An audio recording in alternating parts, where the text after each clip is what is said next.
काम, वासना या भोग हमें तब तक ही आनंद देता है जब तक हम उससे ऊंचे आनंद को प्राप्त नहीं कर लेते।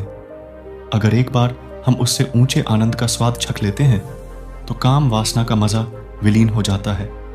युवावस्था एक आदमी के जीवन में एक ऐसा समय होता है जिसमें उसकी काम वासना उसके चरम पर होती है। लेकिन अगर उस युवा को कोई ऐसा तरीका, ऐसा मार्ग मिल जाए जिससे वो अपनी काम वासना को अपने ध्यान की सीढ़ी बना ले, तो उसका पूरा जीवन आनंद से भर जाता है। चाहते तो सभी हैं काम वासना से छुटकारा पाना, लेकिन इससे छुटकारा पाने के लिए वो क्या करे?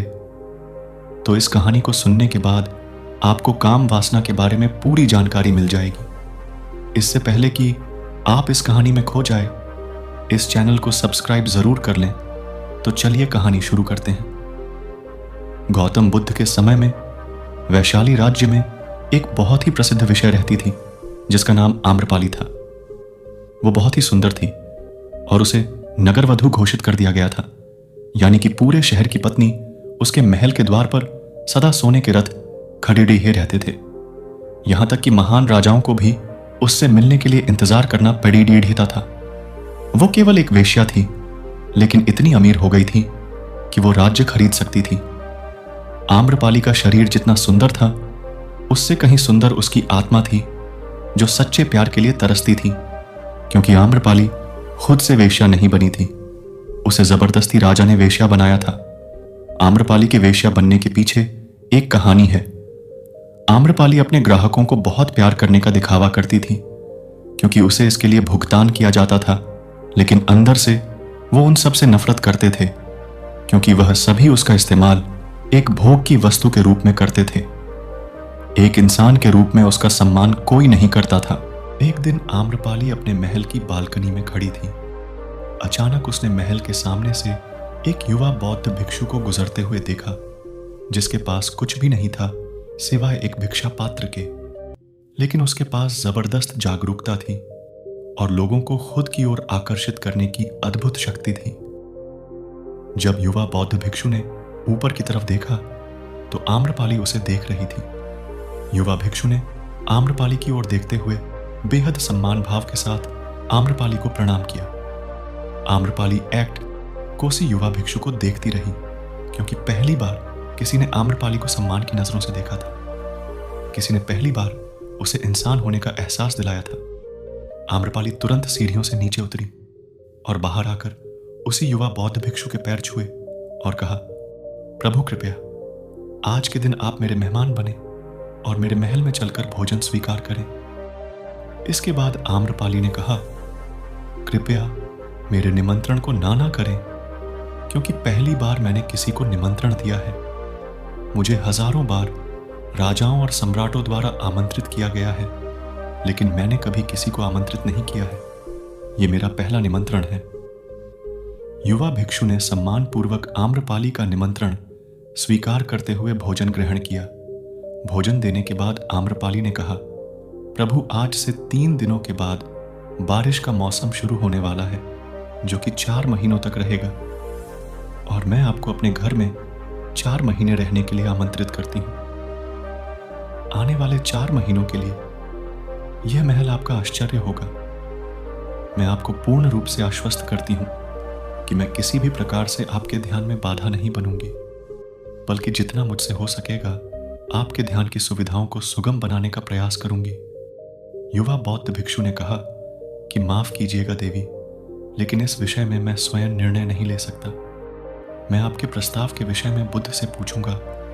अगर वो मुझे अनुमति देंगे तो मैं आपके महल में आश्रय अवश्य स्वीकार करूंगा। इतना कहकर वो बौद्ध भिक्षु वहां से चला गया। इससे पहले कि वो भिक्षु बुद्ध के पास पहुंचता और आम्रपाली के प्रस्ताव के बारे में कुछ बताता, उससे पहले वहां पर मौजूद अन्य भिक्षु बुद्ध के पास पहुंच गए और बुद्ध से कहा, आप उस युवा भिक्षु को रोकिएगा। आम्रपाली ने उसे 4 महीने रहने के लिए अपने घर पर बुलाया है। आम्रपाली एक वेश्या है और एक भिक्षु एक विषय के घर में।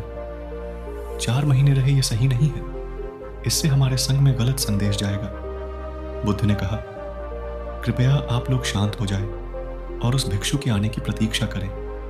थोड़ी देर बाद वो युवा भिक्षु बुद्ध के पास आया। उसने आते ही बुद्ध के पैर छुए और उन्हें पूरी कहानी सुनाते हुए कहा, बुद्ध नगर की एक आम्रपाली नाम की महिला ने मुझे बारिश के 4 महीने अपने घर पर रहने के लिए आमंत्रित किया है। मैंने उसके निमंत्रण का भी कोई जवाब नहीं दिया। मैंने उससे कहा है कि अगर आप मुझे उसके घर पर रहने की आज्ञा देंगे तभी मैं उसके घर पर रहने के लिए जाऊंगा। अतः बुद्ध, आप जो कहें मैं वही करूंगा। उस युवा भिक्षु ने आम्रपाली के विषय में विषय शब्द का प्रयोग न करते हुए केवल महिला शब्द का प्रयोग किया। बुद्ध ने उस युवा भिक्षु की आंखों में देखा और कहा, तुम रह सकते हो?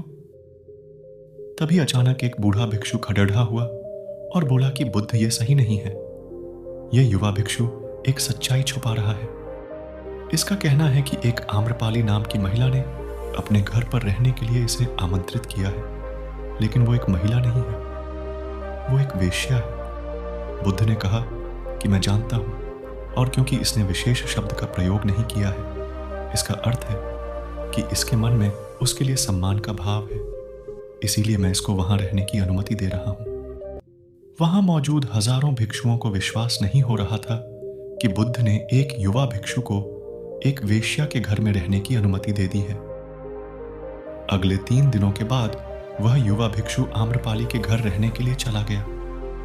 उसके जाते ही वहां पर उपस्थित अन्य भिक्षु उसके विषय में तरह तरह की बातें बनाने लगे। बुद्ध ने सभी को शांत करते हुए कहा, मुझे मेरे ऊपर विश्वास है। मैंने उसकी आंखों में देखा है कि उसके भीतर तनिक भी भोग की इच्छा नहीं थी। अगर उस भिक्षु का ध्यान गहरा है तो वो आम्रपाली के हृदय को परिवर्तित कर देगा, और अगर भिक्षु का ध्यान गहरा नहीं है तो आम्रपाली अपने शारीरिक आकर्षण से भिक्षु को परिवर्तित कर देगी। यह एक प्रश्न है ध्यान और शारीरिक आकर्षण का, जिसका उत्तर हमें 4 महीने के बाद मिलेगा। बुद्ध की बात सुनकर वहां पर उपस्थित भिक्षुओं ने कहा कि बुद्ध उस युवा भिक्षु पर बहुत अधिक भरोसा करके अनावश्यक आप जोखिम उठा रहे हैं। वो भिक्षु युवा हैं और आम्रपाली बहुत सुंदर है। समय प्रारंभ हुआ।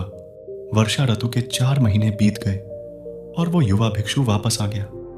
उसने आते ही बुद्ध के पैर छुए और उसी युवा भिक्षु के पीछे आम्रपाली भी आई हुई थी।